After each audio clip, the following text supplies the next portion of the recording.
Hello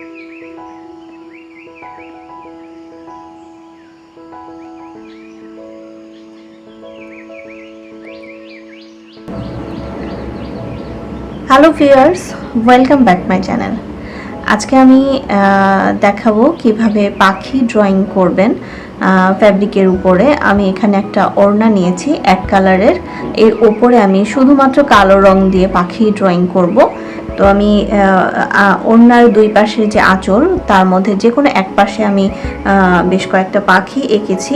এগুলো আমি কিন্তু শুধুমাত্র ব্ল্যাক কালার দিয়ে আঁকবো, সেটা আজকে আপনাদেরকে আমি দেখাবো। আপনারা জানেন যে কিভাবে কালার মিক্সিং করতে হয়।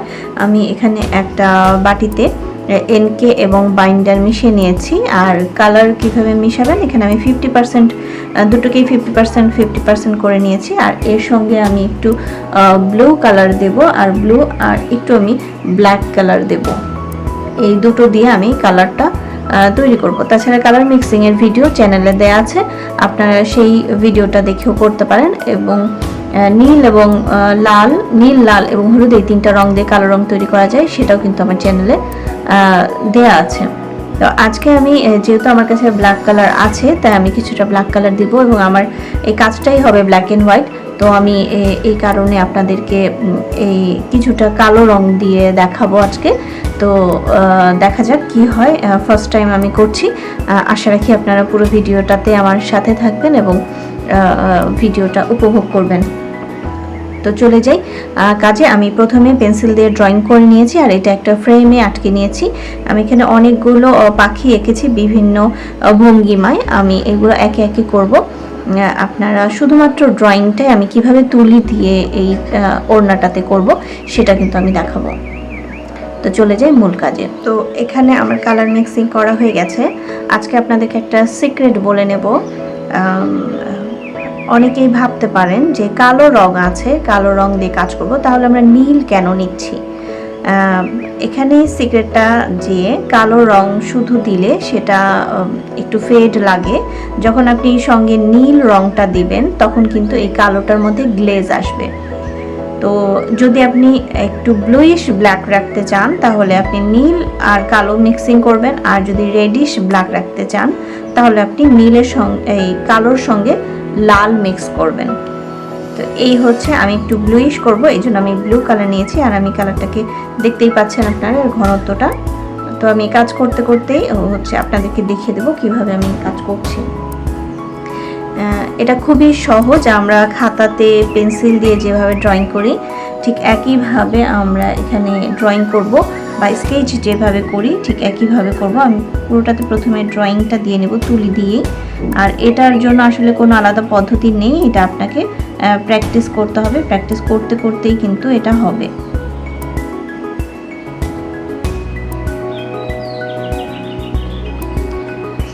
যাদের তুলিতে ব্যালেন্স হয় না তারা বারবার করবেন, করতে করতে এটা হবে। তুলি দিয়ে আগে খাতায় আমরা ড্রয়িংটা করব। যত বেশি আমরা খাতায় ড্রয়িং করব আমাদের তুলির কিন্তু ব্যালেন্সটা হয়ে যাবে।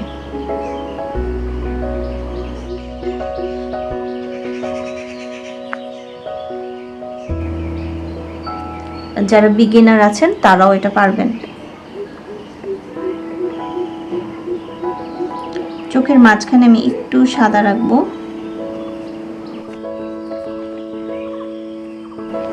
আমি ছোট ছোট লাইন দিয়ে নিচ্ছি, এগুলোকে আমরা স্কেচ করার সময় টোন বলি।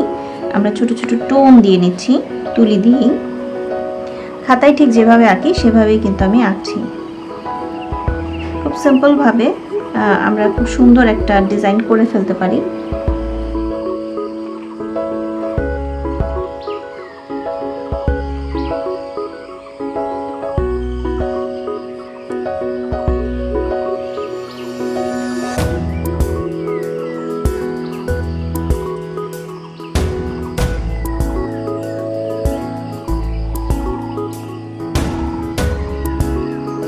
খেয়াল রাখতে হবে যেন লাইনগুলো খুব সুন্দর শার্প হয়।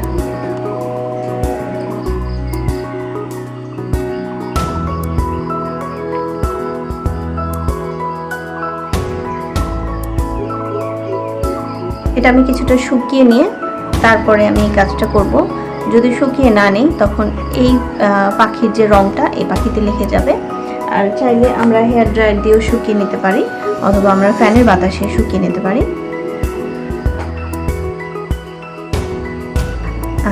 আমি দ্রুত কাজটা করার জন্য হেয়ার ড্রায়ার দিয়ে শুকিয়ে নিলাম। চলে যায় পরবর্তী পাখিতে। আপনারা দেখতে পাচ্ছেন যে এই পাখির ঠোঁটটা বেশ চিকন, তো এটার জন্য আমি একটা চিকন তুলি নিচ্ছি। প্রথমে আমি খুব সাবধানে এই ঠোঁটটা করে নিচ্ছি, আর আমি চোখটাও করে নিচ্ছি।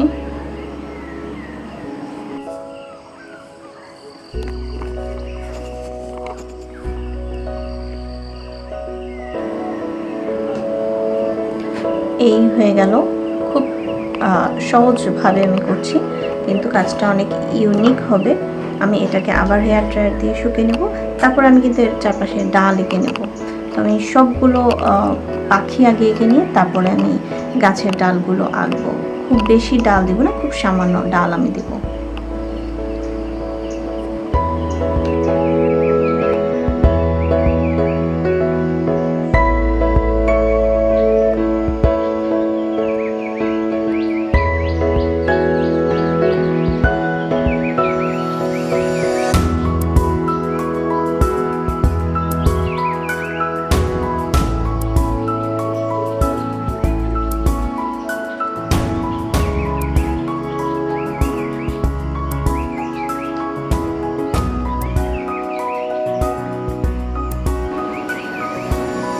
এখানে টোন দিয়ে এই ভরাটটা করব। যেহেতু আমি শুধুমাত্র সাদা কালোর পাখি আঁকছি, অন্য কোনো কালার দেওয়ার সুযোগ এখানে নেই, তাই আমি কিন্তু একটু কালো রঙটা ব্যবহার করার চেষ্টা করছি, যাতে এটা একটু বেশি সুন্দরভাবে দেখা যায়।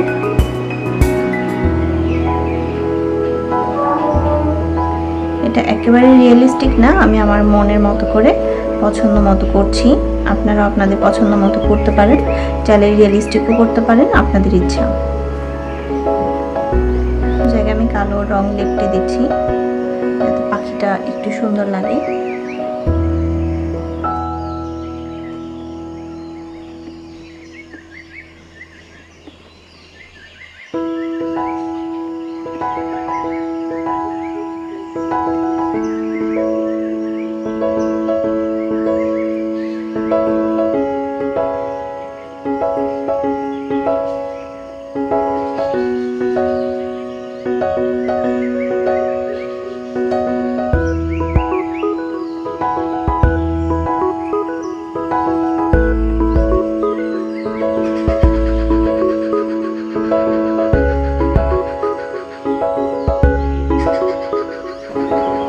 টোটাল 4টা পাখি আঁকা হয়ে গেল।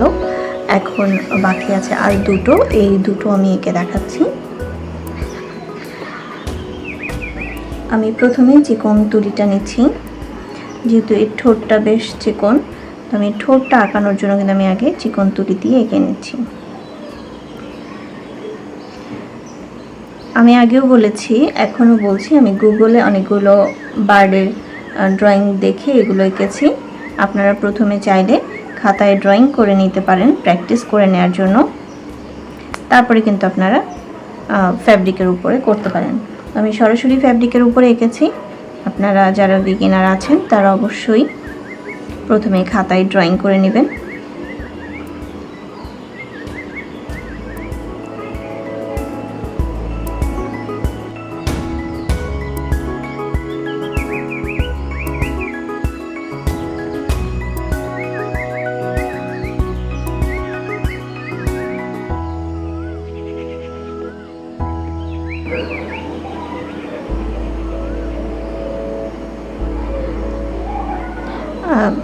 যেহেতু কাপড়টা আমার সাদা আর শুধুমাত্র ব্ল্যাক দিয়ে আমি করছি, তাই আমি কিন্তু কিছু কিছু জায়গায় একটু ব্ল্যাকের ইউজটা বেশি করছি।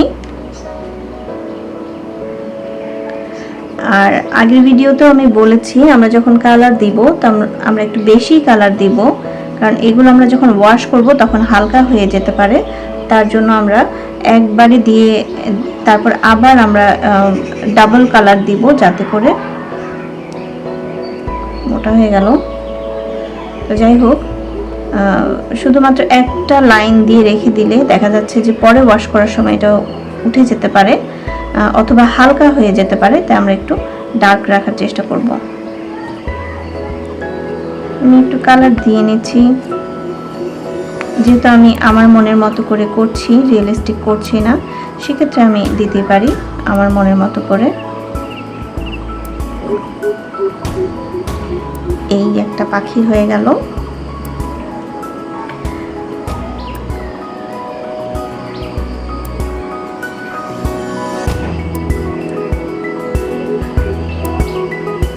এটা একটা উড়ন্ত পাখি।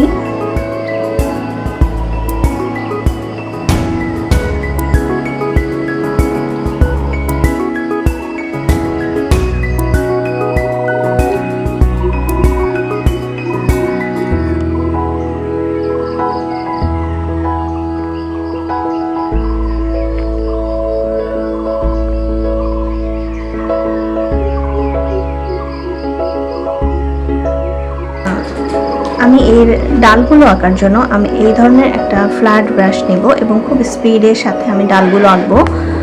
খুব বেশি আমি ডাল আঁকবো না, খুবই অল্প ডাল আঁকবো, কিন্তু আমি এরকম একটা ফ্ল্যাট ব্রাশ নেব।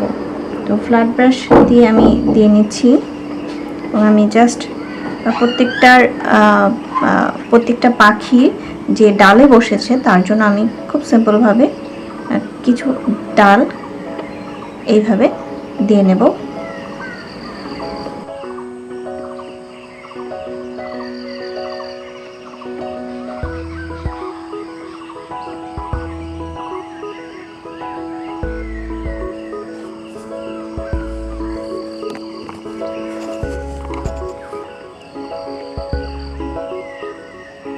এখানে সবগুলো পাখি হয়ে গেছে, আমি দেখিয়ে দিই।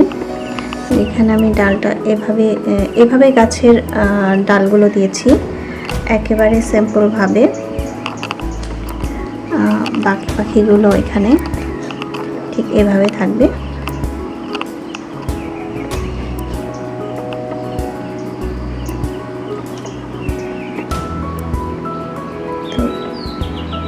এই ছিল আমার ভিডিও। আপনাদের যদি আমার ভিডিওটা ভালো লেগে থাকে তাহলে আপনারা লাইক, কমেন্ট, শেয়ার করবেন। আর সে পর্যন্ত আপনারা সবাই অনেক ভালো থাকবেন আর আমার চ্যানেলের সাথেই থাকবেন। সবাইকে অসংখ্য ধন্যবাদ। Thank you so much.